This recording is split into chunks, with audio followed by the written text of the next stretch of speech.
আর কিছুদিন পরেই শুরু হতে চলেছে বিপিএলের দশম আসর।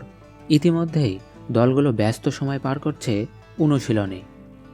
আগামী ১৯ জানুয়ারি থেকে শুরু হতে যাওয়া বিপিএলে অংশ নিচ্ছে ৬০টি দল। অধিনায়কত্ব ইস্যুতে বড় চমক দেখিয়েছে কুমিল্লা ভিক্টোরিয়ান্স। দলটির সফলতম অধিনায়ক ইমরুল কায়েসকে বাদ দিয়ে নতুন অধিনায়ক করা হয়েছে লিটন দাসকে। দলকে হ্যাটট্রিক চ্যাম্পিয়ন করেও অধিনায়ক থাকা হলো না ইমরুল কায়েসের। এবারের বিপিএলে রংপুরকে নেতৃত্ব দেবেন নুরুল হাসান সোহান। সাকিবের মতো বিশ্বমানের ক্রিকেটার থাকার পরেও সোহানের ওপরেই আস্থা রেখেছে রংপুর টিম ম্যানেজমেন্ট।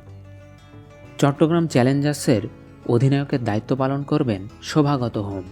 অন্যদিকে মাশরাফি ফিট না হলে সিলেট স্ট্রাইকার্সের নেতৃত্বে দেখা যাবে নাজমুল হোসেন শান্তকে। মোসাদ্দেকের ওপর আস্থা রেখেছে নবাগত ফ্র্যাঞ্চাইজি দুর্দান্ত ঢাকা।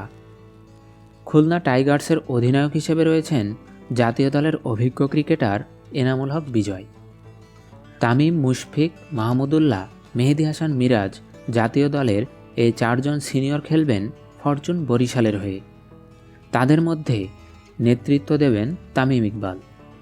চলুন এবার এক নজরে দেখে নেওয়া যাক কে কোন দলের অধিনায়কত্ব করবেন এবারের বিপিএলে।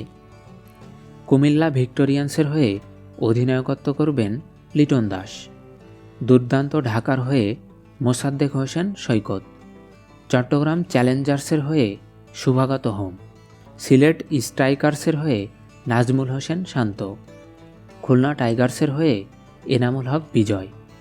আর ফরচুন বরিশালের হয়ে তামিম ইকবাল এবং রংপুর রাইডার্সের হয়ে নুরুল হাসান সোহান।